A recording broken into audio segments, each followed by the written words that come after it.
है। अब हमारी इंडियन एयरफोर्स जो है और हमारी जो थाईलैंड की एयरफोर्स है, they both are commencing air force exercise over Indian Ocean region. ठीक है, इंडियन ओशन रीजन के ऊपर ये एक्सरसाइज कर रहे हैं। इसी के साथ इन सी टू बायलेटरल एक्सरसाइज है। इन सी टू क्यों? इन सी टू मतलब हमारे यहाँ ही हो रहा है ना, Indian Ocean region is our only. ठीक है, सो इसी के साथ रॉयल थाई एयरफोर्स और इंडियन एयरफोर्स मिलकर जो है इंडियन ओशन रीजन पर एक्सरसाइज कर रही हैं। दिस एक्सरसाइज मतलब अब तो कमेंस हो चुकी है, 9 फरवरी से 12 फरवरी तक ये एक्सरसाइज चली है।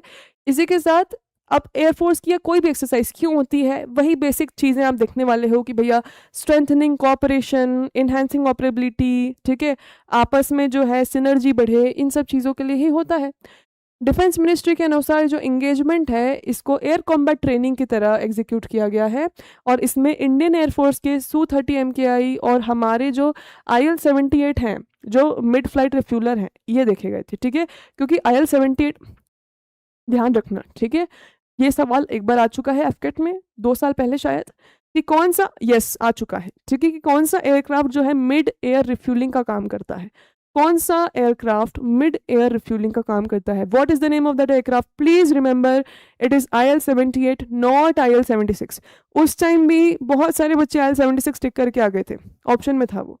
ठीक है, रिमेंबर इट्स IL-78। ओके, चलिए, तो इसको मिड फ्लाइट या मिड एयर रिफ्यूलर भी कहते हैं। दूसरे एयरक्राफ्ट्स में जब फ्यूल खत्म हो जाता है तो this is use for refuelling the other aircrafts. Okay, चलिए, अब इसी के साथ एक्सटेंडेड रेंज मेरीटाइम ऑपरेशंस में जो है हमने यहाँ पर ग्रोथ देखी बिटवीन इंडिया एंड थाईलैंड।